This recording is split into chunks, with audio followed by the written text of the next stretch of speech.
Hello, hello. Welcome to the Mother Days podcast. I am one of your hosts, Sarah Wright Olsen. And I'm Teresa Palmer. Sarah has done a great thing and she has found us the most exciting guests this week. That's Sarah, right. Please tell us about this brilliant, beautiful woman that I'm staring at right now. Who is she and why are we pumped to have her on the show?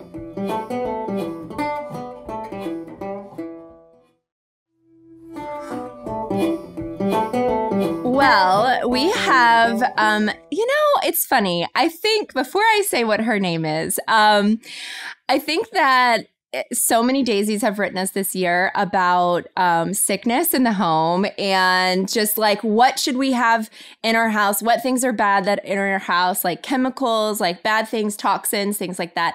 And then we're like, who do we bring on to have this conversation? And by the way, I'm the queen of the germ and the virus because we've had every single thing in our home, I swear, since November. And I even sound a little stuffy right now, and I'm not. But you are the person that I was like, I have to bring on Manasa because she is amazing. So everybody, we have Dr. Manasa Mantravadi. She is a pediatrician. She's the founder and CEO of Ahimsa Home. Am I pronouncing Ahimsa correctly? It's Ahimsa. I knew it. That's the thing. Ahimsa. There are a lot of complicated names in the company, including myself, the name of the company. It's fine. Oh my God. Well, thank you so much for being here today. We are so excited to have you. You are a pediatrician, you're a founder, you're an advocate. Truly, when I was reading your bio, I was like, whoa, we could spend about 25 minutes just on your bio alone because you have been very busy. Yeah, I don't know why. I think I'm afraid of being bored, I guess. So I'm like, let me do all this. But, Oh my God. And God. you're a mama as well. And you're a mama. The best role. I know. How many kids do you have and what are their ages? I have 3 kids. I have twins, boy-girl twins who are now. Dream. Yeah, they're turning 10. It's funny because I have boy-girl twins and people are like, didn't you stop? I'm like, no, I decided to have another one. So yes. I have another daughter who just turned 7. So oh my God. Do you know boy-girl twins? I have been trying to manifest boy-girl twins for so long. I'm like, all I want is boy-girl twins. Oh, yes. Wow. Coming from someone, she has 5 children, by the way. And she's like, I would like to have boy-girl twins. See, that's what's going to happen. There we go. Just to finish off the fam. Done. I know. I'm like, maybe it would have been better to start with the twins and then not finish number 6 and number 7 with twins, but whatever. Yes. Well, it's a very interesting social experiment, I will tell you, boy-girl twins, because you really they have the same environment and it's just been really fun to watch. And I just can't believe how fast it goes, motherhood and parenthood. I know. Everyone says that, but then when you're in it, it's just every year. And I'm like, wow, is this really happening? I feel like I was just writing out my sort of intentions for the year 5 minutes ago. And now I'm like, what have I done? Am I there? Have I accomplished any of them? No, which is just crazy. Well, I wanted to start from the beginning with you because our listeners may know of you because of your amazing company, and they may not know of you. So I just would love to, you are a pediatrician, and I would love for you to talk a little bit about how you created your company and just why you decided to go into pediatrics. Yeah. So from a very young age, I was like mother hen. So I was a 5-year-old trying to take care of the baby. I was the 9-year-old trying to take care of the 5-year-old. So I've always just loved children. And so I became a pediatrician, honestly, because I loved science and I loved hanging out with kids, And so there's something beautiful about pediatrics in that you get to affect a child's life so early, right? And so the things that you do on a daily basis as a pediatrician or a teacher, right? You really impact this little life for such a long period of time. And that's why I went into pediatrics. It was just a great way to kind of use my love of science, but then also use the love of kids to really advocate for, I think, like the coolest, smartest, funniest people on the planet are kids. Like they're just a form of humans, right? Like, and I get to hang out with them all day. Like that's pretty awesome in terms of having a job that really creates a sense of purpose. And so that's why I went into pediatrics. And, you know, I was just going about my life being a mom and being a pediatrician. And then it actually came from my girlfriends who are also all moms and all pediatricians.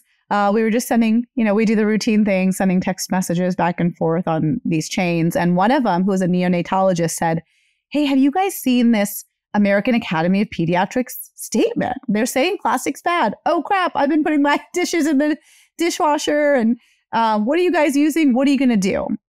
And so everyone's kind of sitting there brainstorming. And I quietly took a picture of my stainless steel dishes that my mom had brought over from India. And sent over a picture, and they're like, oh my gosh, I want some of those. And that's when it kind of clicked to me that we had kind of medical science saying, hey, plastic chemicals are harmful to children's health. But we had industry that wasn't offering those solutions. And so here we are as pediatricians making these recommendations, but then there's no actual options for parents to follow. And I thought that's such a disconnect. And I had the solution because I'm Indian. And so many people don't know this, but if you're Indian, you definitely know this, that we eat off of stainless steel all the time. And so billions of Indians eat off of stainless steel. So it's the material of choice in India. So I grew up on it. And when my kids go home to my parents' house, they're eating out of the same plates and the cups and everything that I grew up on. And so it was very just normal, you know? And so that's how it happened to be. It was just like, well, here I am, an Indian immigrant, and I have the solution to this modern science, even though my mom told me about this years ago. And I was like, okay, Mom. Thanks, and Mom. then science proved her right. And she's like, I told you. So that's how it came to be. It was just like, I wasn't looking to be an entrepreneur or launch a company or anything. I just felt very compelled to create a solution for kids because at the end of the day, it's what I do for a living. I advocate for children's health. So this is kind of my next iteration of advocating for children's health at scale.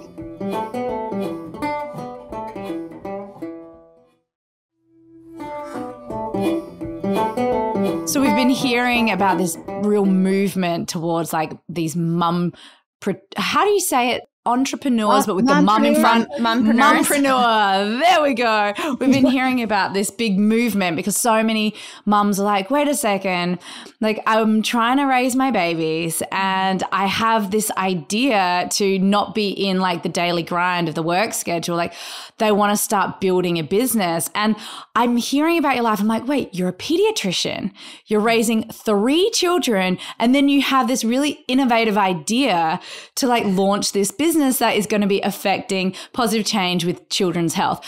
How did you do this in the early days? I just want to hear, like, did you put the kids to bed and then you would stay up and you would work and you were trying to like balance all these different things? I'd just love to hear from you because I think our listeners would be really interested to hear how you did it. So number one, like that saying, it takes a village is so true, right? It takes a village in general just to raise a child, right? Like, and so one of the biggest things is I have a support system. So my husband is incredibly supportive, my parents, my siblings, like, and so I think that is honestly one of the biggest reasons. But in the early days, my husband always jokes, like I would always be gone. I'm a very early riser. I've been like that since medical school. I get up at like 4:30 in the morning and I'm up.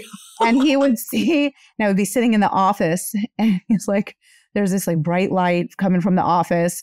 And he's like, what are you doing? He's like, I'm talking to manufacturers. He's like, what are you doing? You know? And so I would just kind of wake up early before the children woke up and just kind of I literally Googled my way through business, like trying to figure out like how to manufacture, like how to launch a business, how to like do all these different things. The idea for the color actually came from my husband, is a surgeon for cancer operations.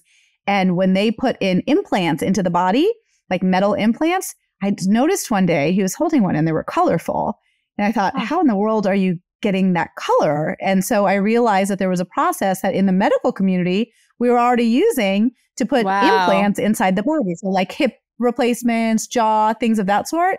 So I basically use that process on dishes. And so I would spend all this time in the mornings and late nights after the children went to bed researching all these different concepts. And then, I mean, it was really rough, you guys, because I was still practicing as a pediatrician. I'm a hospitalist, which means I take care of children who are sick enough to be in the hospital. So and I was a nocturnist, meaning I only worked at night. Oh my gosh. And I did that because I did it because I had little kids, right? So I wanted to spend time with them every day. So when did you sleep? I know. What's your bedtime? What's your bedtime? During the day and working at nighttime.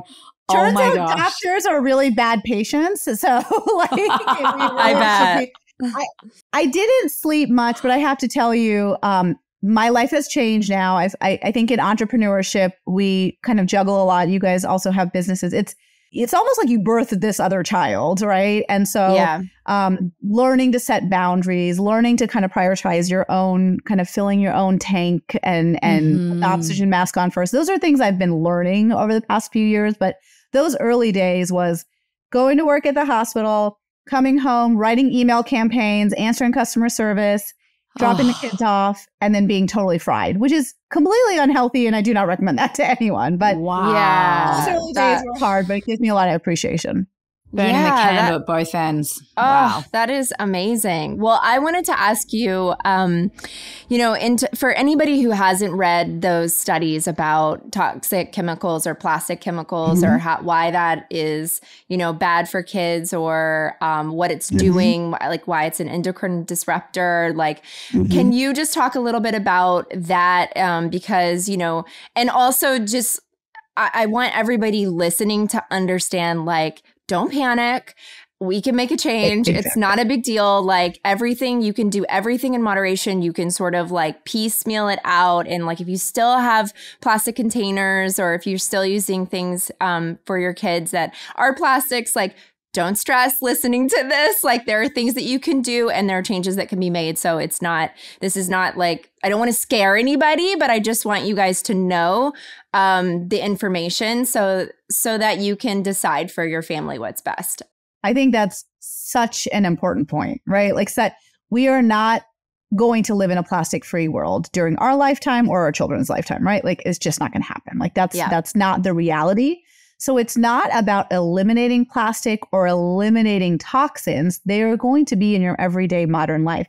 It is about making small changes to mitigate or decrease the risk of exposure. So I always say, do what you can, when you can, and how you in the way that you can. Like that's it. Because what you can do maybe is different than what I do, which is maybe different than what somebody else does. And so just choose like one thing, do it, and then maybe make another small change and another. And so those little changes can make a very big impact. So that's like number one. Thank you. I appreciate you saying that because I feel like I'm always giving this bad news, but the good news is that we can make a big impact. So that's the number one thing. So really back in the day, everyone smoked, right? Like even doctors were smoking. Back in the day, we used lead for everything. And then what happens is research and science has found that there's a correlation between kind of negative health implications and this thing. And then they have this body of evidence that says, hey, these things go together. It's bad. Let's change something. So like when we removed lead from gasoline and from paint and stuff, we have a generation of children who are like 4 to 8 IQ points higher than the generation before. So we can see that there's positive change coming. So this is all good news. We just happen to be there with plastic now. Now we know that the chemicals in plastic, so perchlorate, bisphenol, phthalates, among many others, are known to disrupt our hormone system, among other kind of negative health implications. When we think about hormone systems, I think most people think about adults and they think about fertility or they think about all these other things. It is absolutely important for adults, but it is also extremely crucial for children. The hormone system is important because our children are not born with all of their organs like completely developed. And that hormone system essentially is all the signals to tell your child's brain to grow, for them to go through puberty at the right time, for them to for their pancreas to work properly to digest that glucose that they just consumed. And so it's very important that our hormone system is doing what it's supposed to for our children to grow and develop normally. So these plastic chemicals look like those hormones. And so if you think about it like a lock and a key, and the lock is like an organ, the key is a hormone. And so it kind of like goes in and it tells it what to do. You unlock it and it does its thing. Well, these plastic chemicals look like those keys. So they kind of go in, but they do the wrong things. So that's like kind of a broad picture of like what these plastic chemicals do. And that's why we link it to things like obesity, type 2 diabetes, premature puberty and future reproductive health, learning disabilities, because, thyroid hormone is really important for your brain to grow, which is why we screen for it when you're a baby. So that's kind of the high level of how plastic interferes with your child's health. And the unfortunate news is that, our children are exposed to more plastic than even me and you, because why? It's unbreakable, it's cheap, it's colorful. That's right. Yeah. So that's why I'm on a quest to kind of educate and empower people, whether they choose like to change out their plastic dishes for our Ahimsa dishes. That's great if you do. But if you could at least listen to this conversation and now you're educated and empowered to make some decision, then I feel good, right? Like I care more about that, about empowering all of your listeners. Than just the business, And is it about ingesting as opposed to touching the plastics? Because there are so many plastic toys, and like Sarah and I always laugh about how we were the mums that were like, we don't do plastics and we're only going to have wood toys in the house. And then, cut to like 8 months later, the kid's like, we want the plastic things that make noise and rattle and shake and they're colorful. And we're like, oh God, there goes that idea. All those wooden Legos that nobody wants to play with, and like they don't even go together well. I know. So then like hearing this, and I'm thinking about like what our listeners are thinking about, what is the like worst case? Is the worst case the fact that we're eating off of these things and we're ingesting like little particles? What about like interacting with them in a way where we're playing with them? Yeah. It's a really good question, because I want to make that clear too. It's not just like, oh, you switch out your plastic dishes to these stainless steel and now like everything's gone. No, right? Because we still live in a world in which you will be on the go and have to do like there are other like you can't control all the packaging that your food comes in. Even your fruit comes in plastic packaging. You can't control. That's right. So but the point is that it can be the exposure. So the chemicals in plastic, this is an important point. These chemicals should not be circulating in our body. They're man-made, right? Like they are synthetic, they are man-made. They don't naturally belong in our bodies. But almost everybody, unless you live on like a rock somewhere, we have circulating levels of these chemicals inside our body, which is scary, right? However, they get there, to your point, through either ingestion, through skin, right? So personal care products, you hear about this a lot in personal care products in the adult world, same principle, touch, skin, and then even the air we breathe, right? And so that's why I don't want people it can feel really overwhelming, but it's like, just because you can't do everything doesn't mean you don't do something, right? Like you should do something. And so what I find is that everyone chooses their entry point depending on their interests. I cook a lot. We're big food. Like I love cooking. I love and so for me, my transformation was in the kitchen first. Like it was natural for me. Some people, for example, like the personal care products, maybe they're already in their journey. And so they're choosing, because remember, all of these chemicals are found in all of these types of products, not just necessarily your dinnerware. So again, choose the things, to your point, toys can be that way. So instead of transforming everything, choose one thing, make those switches, maybe choose another area of your life and make those switches, and then kind of go from there. Like, don't feel like you have to do everything, or you'll literally be paralyzed by. Oh yeah, it's very overwhelming. I mean, I talk about this with Bayo, with our company, like when we're educating parents on just like things that they can do in the home and understanding that your skin is your like, you know, it's your biggest organ, right? So like things that touch your skin are going to absorb into the skin. So that's always kind of hard to, I think, piece together, which is like, yes, if I'm eating it, that's one thing. But if I put it on my body, like it's not really going in, but actually it is going in. So that's something that we always try to talk about because it's important what you're putting on your body. And there's certain companies like, you know, there's this great store called Sprout San Francisco, and they are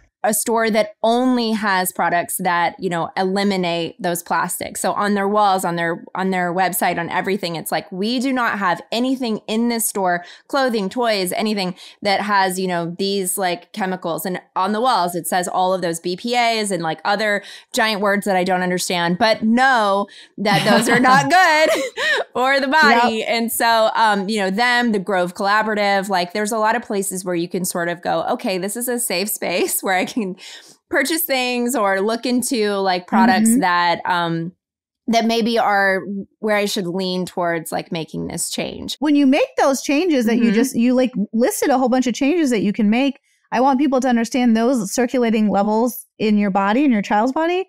This is like the hopeful part, right? I just told you all the doomsday part. Like there's a hopeful part. That research shows that when you make those changes that you suggested, Sarah, like whether it's like small, whatever that is, when you start to decrease your child's exposure, those levels can go down in as little as 3 to 5 days. Oh, so that's amazing. Really empowering for parents listening, right? Like, oh, wow. They can make these small incremental changes and my kid, like, it will be fine. Like we are doing what we can when we can in the manner in which we can. Absolutely. That actually is so nice. I didn't know that it was that quick that those things can kind of go out of your body. Because, you know, I have celiac disease. And for me, if I get any sort of like contamination, like it can take months and months for my body to sort of sort itself out. Oh, hi. Is that Poet? Hi, Poet. Well, I could hear there was something going on downstairs. Outside. we have a sad little miss just coming for a mummy snuggle. Oh, buddy. Our company is all parents, and so routinely, like that's what we have. We call them our chief baby officers or chief toddler officers. They come in and they make decisions for us. That is amazing. I love it. Keep going, Sarah. Yeah, because I have celiac disease. So like, you know, for me, it's like when I'm contaminated, like then at that point, it's going to take a long time for my body to sort of reset. And so I guess I just think about it in that way where I'm like, oh, okay, to like rid my body of these chemicals, like it's going to take a really long time and I have to be diligent. And, but that's actually so nice to hear that you can, in small changes, you can actually make changes in the body so quickly. Especially if you're somebody like me who automatically hears like, oh, you shouldn't be using, you know, A, B, C, or D. And then you get automatic anxiety, you know? And I've like got a like running list of things. I'm like, oh, I'm going to switch that out today. Actually, I'm just going to do this as soon as we're off the podcast. Oh my gosh. I know. I'm like immediately triggered. That's what's beautiful, right? Is that when we can be educated and empowered to make these decisions, then that should actually feel like hopeful, right? As opposed to, oh, well, there's nothing I can do about it. And again, it can be like, it's not like I went plastic free in my kitchen immediately, right? Like first I changed out, actually, even before I launched the dinnerware line, like I switched my plastic kind of storage containers to glass, right? Because that's what the American Academy of Pediatrics, especially like basically what they say is try to avoid plastic and use alternatives like glass and stainless steel, because those two materials have been studied the longest. They're inert, so they don't interact with the food that's on your plate or in the fridge. And so that was one of the first changes. Then I changed out anything that was nonstick and Teflon to stainless steel and cast iron. And then I took like my regular, like the laundry soap or the dish soap, and I switched it out to bars and a bamboo brush. So it wasn't like it happened all at once. It was just really just marching forward. And so that's the thing. If we can start to change our minds and our behavior, we're actually leaving a better world behind for our kids too, not just protecting their health, but leaving behind a better planet for them. Exactly. I mean, I was going to say that, we're thinking about our children and we're thinking about what it is that's going to be entering their bodies. But then you also think about just the impact in general, like on the earth and the ecosystem and our oceans. And, with plastics, the very first sort of like rush of things for people was like plastic water bottles, right? It's like, okay, we shouldn't have these plastic water bottles because not only are they so bad for the environment and most of them don't get recycled. And that process is just really complicated and people don't understand how complicated that process is. Those water bottles travel on a truck and there's heat and then there's leaching from the plastic into the water. And so even though you're like, oh, well, I bought the water bottle, it was in the refrigerator at the grocery store, like that water bottle traveled so far. And to get to you, at some point, it was heated up. At some point, it's going to have leached the plastic chemicals into the water. And so a big change that, a lot of people have made is that they're now walking around with reusable water bottles. So not only is that so great for your body, but it's also great for the planet. And so not only are you doing this for your family, but then you're thinking about families from generations to come, and you're kind of making these steps twofold. So it's small changes that are going to make a huge impact. That's right. That's absolutely right. When we think about we all grew up hearing the term reduce, reuse, recycle. Well, it turns out that's right. Really less than 8% of the world's plastic is actually recyclable and it's actually recycled.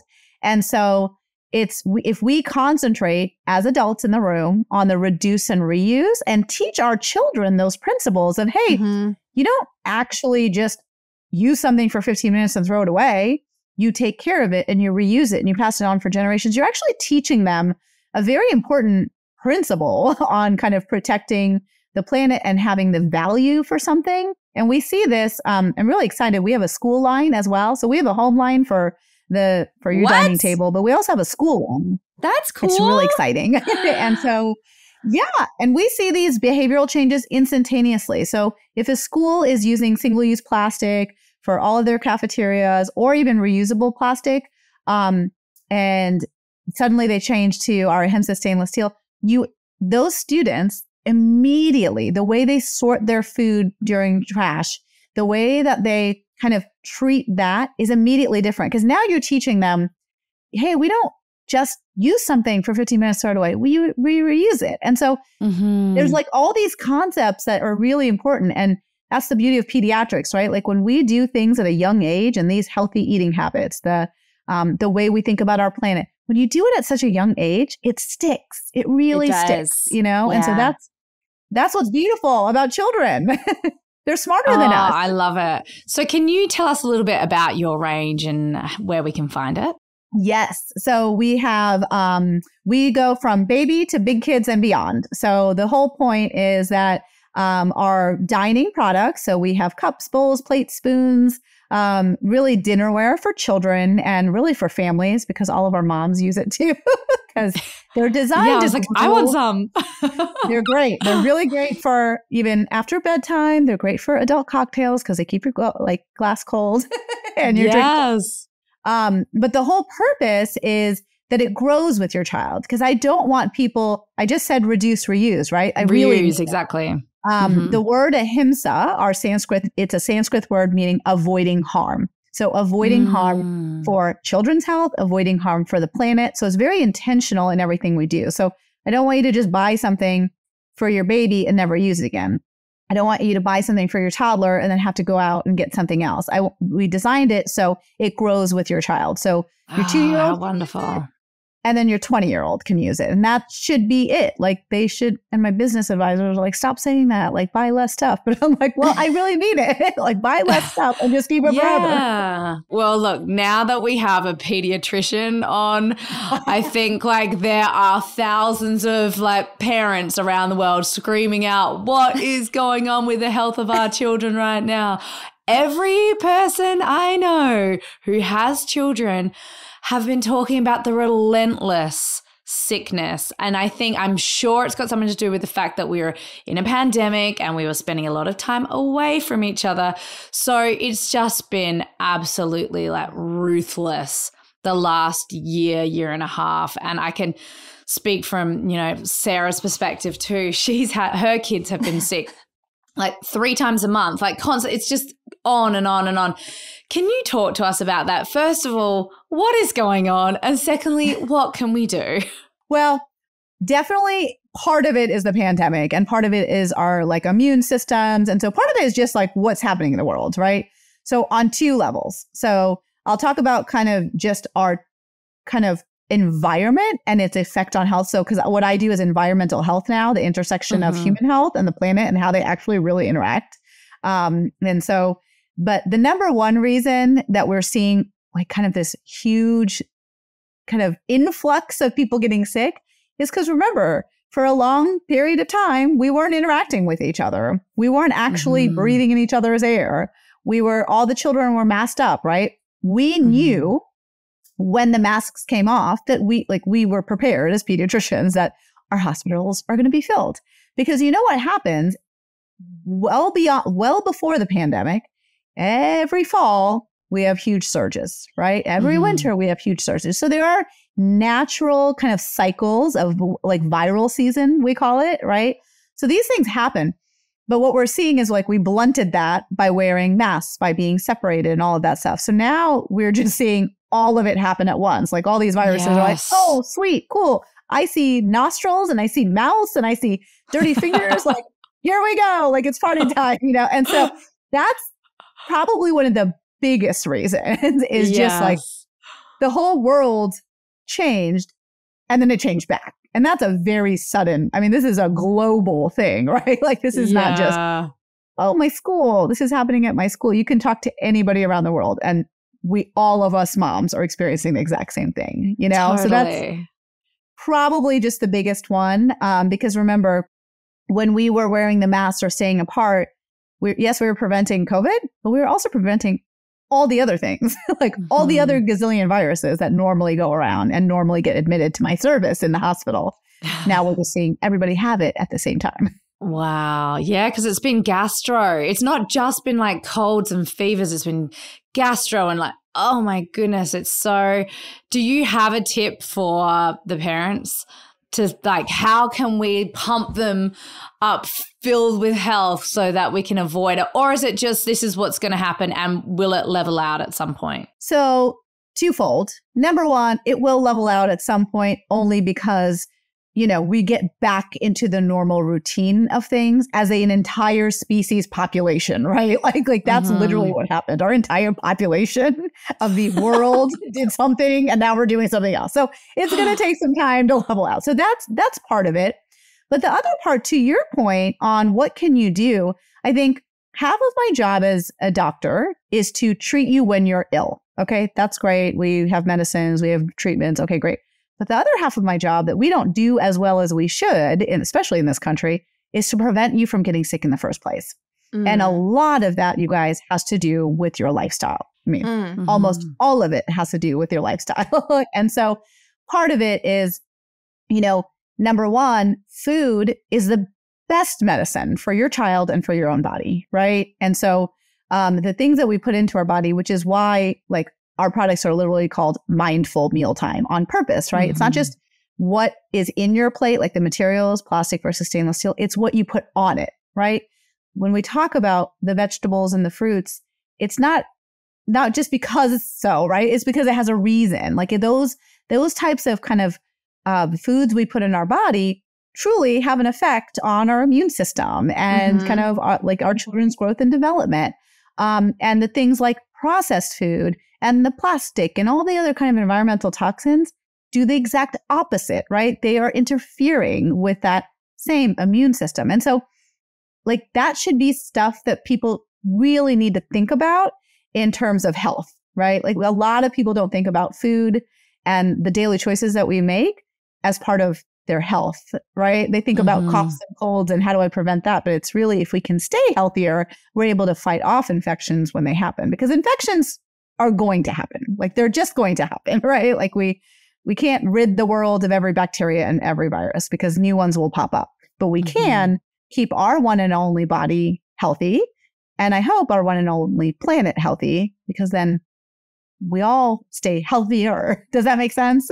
Yes, absolutely. I also wanted just to touch on something that I think has been like very active on our mom threads at school and stuff, because there's been this virus that's been going around in our community. My kids all had it. They each had 6 days of really high fevers, and they were like knocked out. It was called Adenovirus. I'm probably not pronouncing that correctly, but it's like yucky. It like attacks so many different parts of the body. So it's like in the eyes, and it's like a cough, and it's like in the chest, and it's everything feels bad, and they have these high fevers. But can we talk a little bit about fevers? I think parents get so afraid of them, and it's something that's like an automatic like, my kid's got 104. My kids all had 104 fevers with adenovirus. I've never seen a number above 101 or something with my kids until we got this virus. And it was like for 16 days straight, because it came in increments with my 3 children, I was seeing these crazy numbers on thermometers, and it was so stressing me out. But I also know that fevers are something that our body is doing to help burn out and, get rid of these viruses. So can we talk a little bit about that? And should we be so scared of a fever? I love this question. I hope every parent, like if I nail this question, every pediatrician is going to say, thank you. They're going to call me and say, thank you. Thank you. Like if I do this right, I've got a lot writing on this answer. So in general, just to address the adenovirus is one of the ones that is a common cold. Same like coronavirus. Coronavirus is actually like the ones that we used to see and still exist today. These are all common colds, right? So these are just normal viruses, and they behave a little bit differently, but they kind of do the same thing: fever, cough, congestion, like runny nose, all of the stuff, right? And so fever is a symptom. It's just a sign that your body is truly fighting off an infection. So, I mean, it's a lot easier to understand when you have a scrape, and then suddenly you have kind of cells that go there and try to repair your skin. And so it's the same thing, right? Your body is literally reacting to this virus or bacteria, and it's producing this immune response. And part of that is having a fever, having these higher temperatures. There is not necessarily a number that is like too high, right? Like there's not a number that's like at this temperature, like, your brain melts into like a million pieces. Like that's which is what everybody hears. Everyone gets scared of that. So now listen, do high fevers like make children look really sick? Absolutely, right? So as a pediatrician, I don't worry about fever by itself because it's a symptom. I worry about what the fever does to the child, specifically their ability to eat and drink mostly. Because as a hospitalist who basically admits really, really sick children, we're not admitting them for the fever, you guys. Like I want everyone to know that. Like there's nobody that came in just because of like a high fever one time. We're not like, hey, come stay in the hospital. It's because they're dehydrated, right? Yeah. Like your kid doesn't drink. Like, and they have such a little body reserve that they can get dehydrated, and they can get really sick from being dehydrated. Yes. So it's not just the fever by itself. It's fever plus the symptoms, and in how your child is behaving and drinking and peeing. And then it's also fever for how long. So if you have a high fever without really a source and we don't really know what's going on, and it's been happening for like 5 days, then pediatricians start to say, okay, but that's not usually what happens. Most people have like a fever for a few days. It's usually accompanied with cough, congestion, runny nose. And people are calling us frantically and we're like, it's okay. And you're like, but my kid looks like crap, because they do. And we tell you about mostly hydration, but that's why. So I hope that makes people feel better. Like I don't get scared of fever as a mom. I do feel horrible for my children, and still as a mom feel anxious about like how bad they look, but I'm not concerned medically about the fever. Does that make sense? Yes.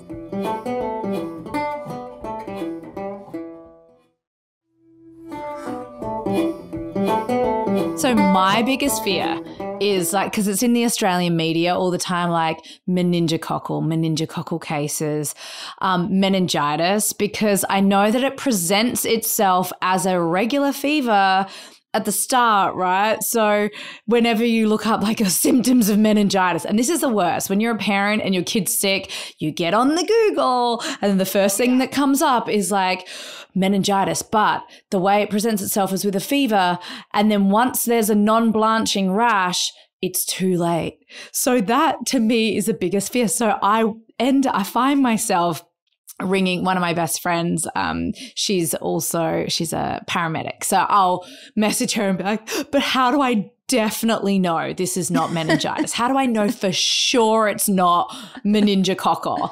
And she was like, well, I guess, you don't really, like, just keep monitoring them. And I was like, I'm looking and checking every single little red dot that appears, worried that it's going to be one of these non-blanching rashes.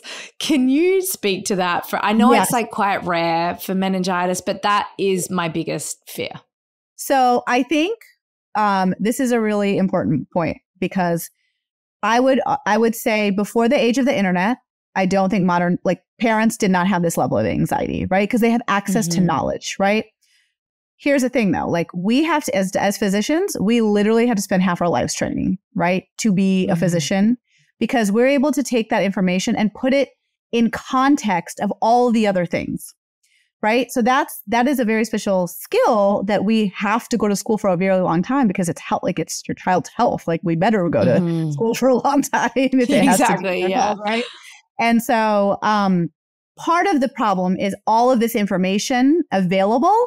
It's hard to actually make that into something that is put into context, right? So for example, I don't get scared of fever, and I have seen meningitis, right? So my ability to understand what a child progresses to look like meningitis and the signs and symptoms to really see what that looks like, I'm very comfortable with fevers, right? And so there's a big difference. And I think that is part of what is leading to a lot of stress is this readily available information that actually can't be handled in the proper way because of the way it's being presented to everybody, right? Like if I'm doing something and I'm like, oh my God, this is what it could be. Of course, the natural response is to be freaked out. Like if you weren't freaked out, maybe there, and so there, we have a saying in medical school and we teach it to all of our students and residents. Okay, common things are common.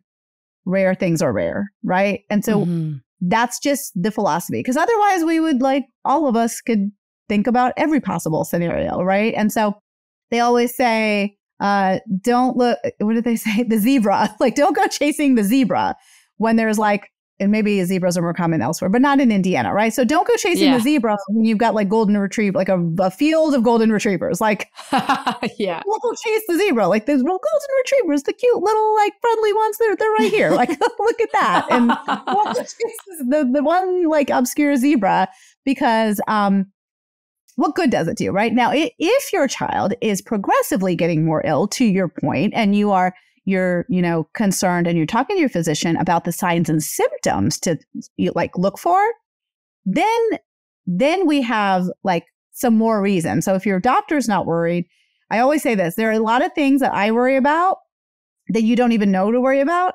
And there's a lot of things that worry you that don't worry me at all.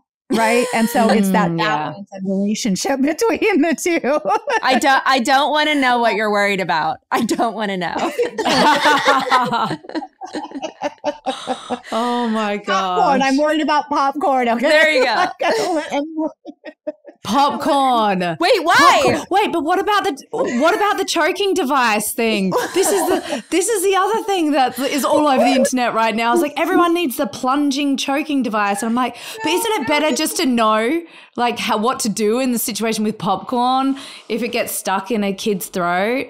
Like, isn't it better to know about the like back thrusts or back smacks? The really hard ones between. Thrust. There we go. That was the right word. I joke because my kids have a pediatrician and an ENT for parents.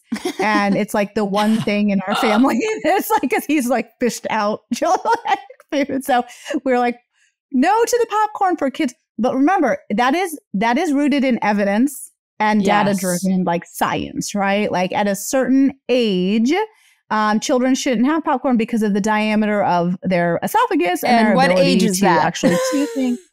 Oh my God. most recent ones, but I believe it's 5. I have to go look. Oh my God. Because they are all updating.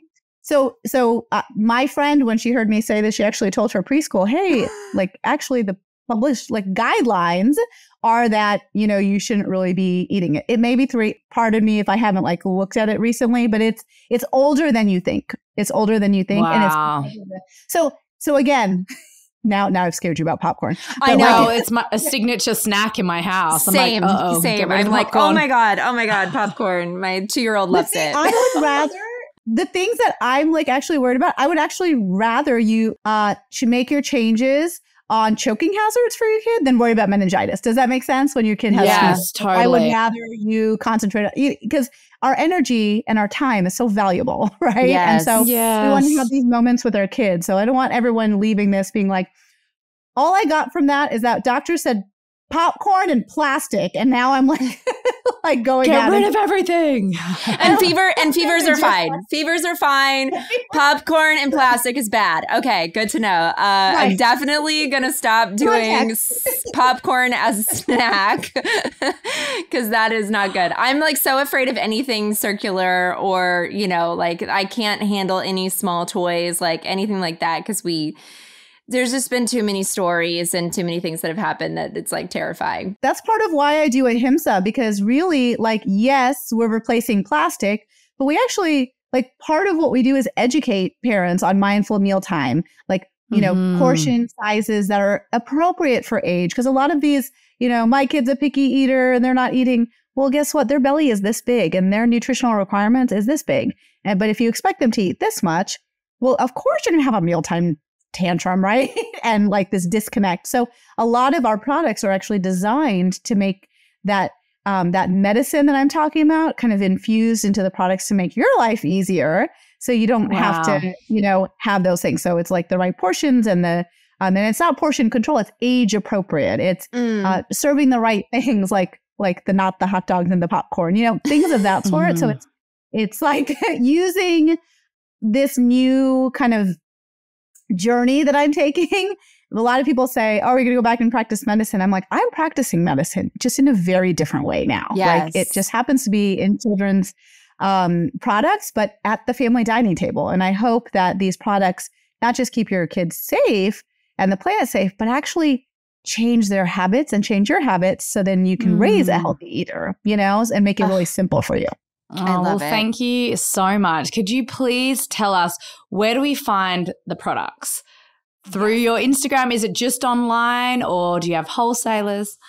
Yes. So we have, our actual website is called ahimsahome.com, AHIMSAHOME.com. And our Instagram handle and TikTok, everything is at Ahimsa Home USA. So we sell on our website. We're also available at Bye Bye Baby, Masonette, Nordstrom, and soon a lot of other channels, which I'll be excited to share and announce shortly. So it's exciting. Oh, I'm so happy for you. You're doing such good things in the world. Thank you so much. And if you're a family and you're interested in the school line, you can go to ahimsaschools.com and find out more about our school line to make the same transition away from plastic in your child's school. Amazing. Brilliant. Thank you. Well, you've so been a wealth much. of knowledge. Yes. Thank you so much for joining us today. We are so grateful. And I know that our daisies are going to be so happy that they were able to listen to this conversation. You guys can find us on Apple Podcasts, Spotify, or wherever you listen to podcasts. Thank you, daisies. Thank you so much. Bye. Bye.